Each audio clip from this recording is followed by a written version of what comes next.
Well, hello, IDS 104 students, and welcome to week 6, module 6 in your IDS 104 learning community.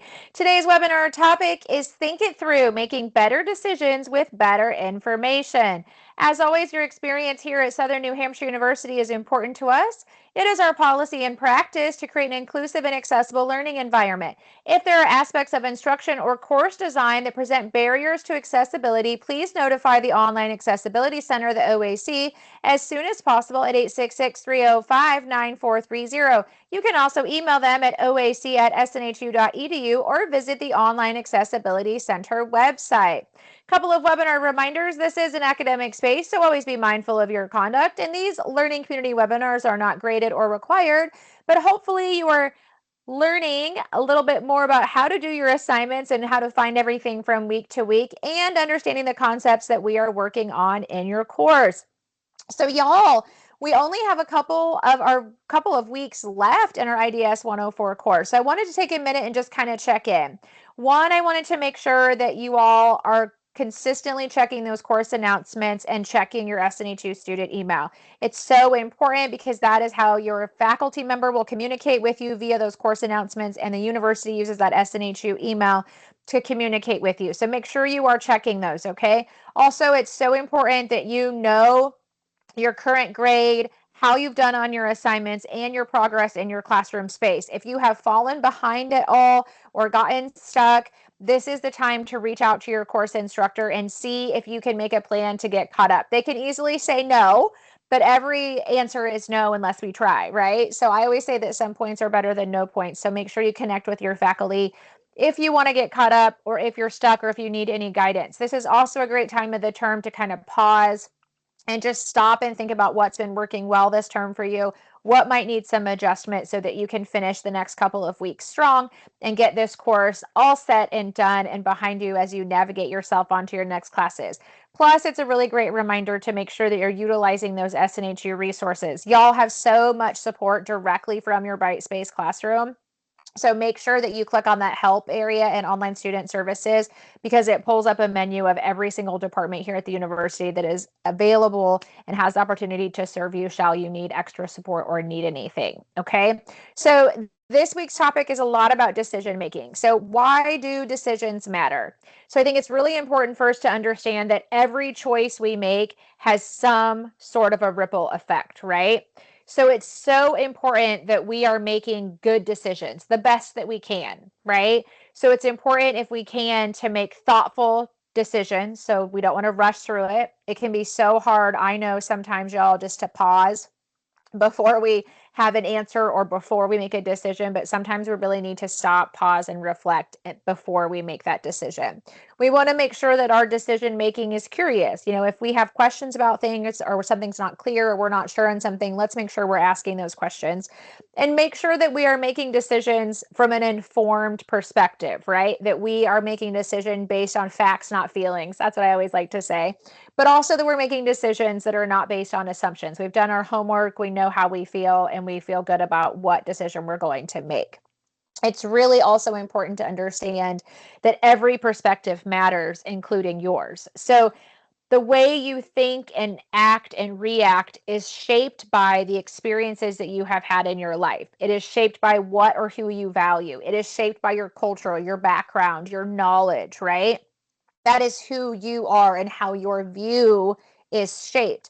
But it's also so important that we respect and listen to and give ourselves the opportunity and ability to see how other people can bring different perspectives. We may not agree on everything. We may not see things from the same lens. However, we can really learn a lot from each other. So when we can consider more than one viewpoint or one train of thought, it can really allow us to make smarter decisions, okay?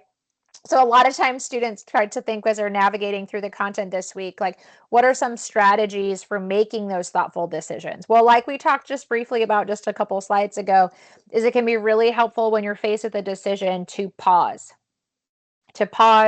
gather facts, gather information, reflect upon it, and then move forward, not just to make a snap decision unless it's something you have to, right?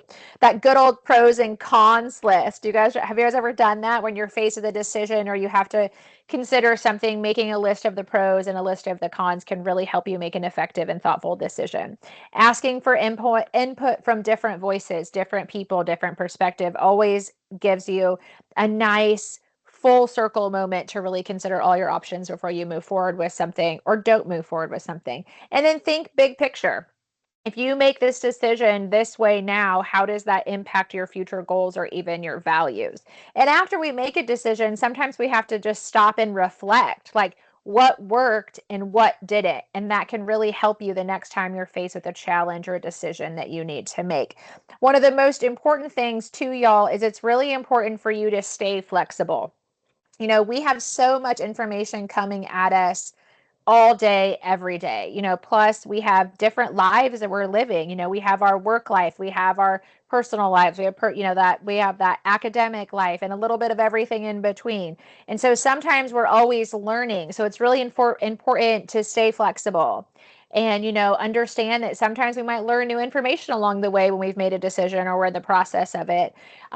Flexibility is a strength, not a weakness. It's really important, again, like we said, to have that flexibility, which gives you the opportunity to pause and reflect, review what's changed, adjust if we need to, and ask for input. So when we're flexible, it just opens us up to kind of being a little bit more aware that things can change and we can get new information, but it also allows us to ebb and flow with it, right? So, first of all, any decision we make in life, we all sometimes wish we had that crystal ball, right?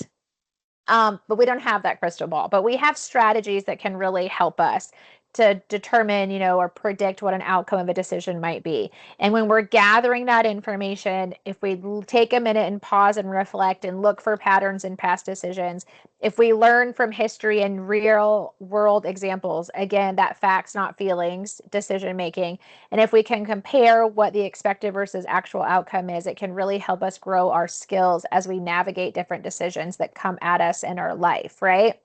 And we know too that in the digital age, whew, holy smokes, there is so much information, whether it's from the TV, whether it's from our phones, whether we're on our laptops and there's news channels, or information scrolling across the bottom. But with all the information that's coming at us, not all of it is trustworthy, right? Not all of it's accurate. So it's really important that when we see something, whether it be a news article or maybe somebody's social media post or information about something, that we have to stop and pause and understand how to spot what's credible. What's a credible source? What is misinformation that might be there, and filter that out. It just helps us really strengthen our own information literacy when we can really decide what is a credible and reliable source. Again, those facts, not feelings, right? So this week in week 6, your discussion assignment is, as always, when you're going to review a series of questions and answer them. This week, though, to help you answer those discussion prompts, there are discussion scenarios that you need to click on, and it opens up a Microsoft Word document. You want to make sure that you review those discussion scenarios and then you respond to this week's discussion prompts, okay? As always, the discussion assignment initial post due Thursday with those peer responses at least to 2 classmates by Sunday or before, as convenient for your schedule. You are also going to be completing the expert evaluator activity. This is a really fun assignment. It's different. I'm going to go over some tips for your success, but know for this, you have to complete the activity and then you're going to have this statement of completion that pops up. You have to save that in a PDF form and then upload that to be submitted for your expert evaluator activity assignment. That is due by Sunday. As always, if you don't have Microsoft Word or you need it, remember, you get that Office 365 for free, okay?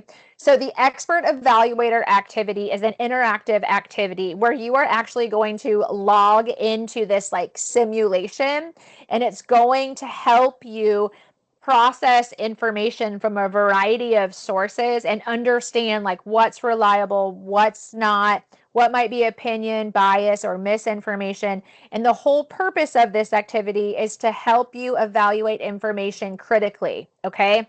This is something you can put into work outside the classroom. And this activity is really, I think it's really kind of fun. I took it myself. One of the things, a couple of things I want to point out though, some super helpful tips for you is one, this activity can take between 45 minutes to 60 minutes. It just depends on you, and everybody's a little bit different. However, once you start the activity, do not stop it or navigate away from it or refresh the page, because it will not save. Your progress will not save. So once you start it, you have to finish it so it saves. If you start it and have to walk away, or the internet goes out, or you refresh it, or you let it time out, you're going to start all over. Okay. When you get to the end of this activity, there is a handy dandy little statement of completion that pops up, and you'll want to save that as a PDF file. There's instructions for this in the module, okay? If you get into that expert evaluator activity and you're stuck on something, or you're not sure on something, or there's a technical issue, always loop in your faculty. But if there's something that is technical, you want to email this infolit@snhu.edu, because they can specifically tackle any technical issues, okay? There's a whole guide in Module 6 that shows you how to download that PDF and submit it. But it's really important, when you open up the Expert Evaluator activity, you will see under supporting materials, you'll see two different links. One is an Expert Evaluator activity, which that's what you click on, and that's how you'll start the actual activity. And the second one is the how to download that statement of completion. Okay, so I'm going to share the classroom space with you here in a moment and show you that also.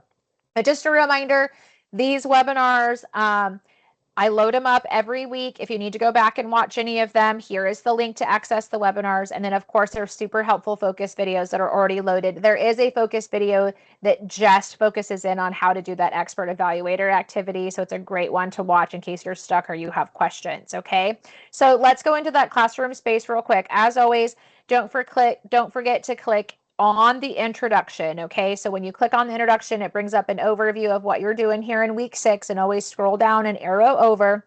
It's so important, as you all know, to make sure that you're reviewing the content that's actually within your module. You have a lot of reading within your module, so make sure that you're not missing that. Okay. Of course, you have required resources, some great podcast videos and readings this week to really support your success in answering all the questions. And I just wanted to kind of go over the assignments. Here is that discussion area. So basically, you're going to step into this decision lab, is what we're calling it, where you have critical thinking skills that are going to take center stage. So you will analyze one of those scenarios that are listed. So you want to make sure you click the blue that's where we're going to go. Click on discussion scenarios. When you do that, it's going to open up a document that looks like this, and you're going to see these scenarios right here.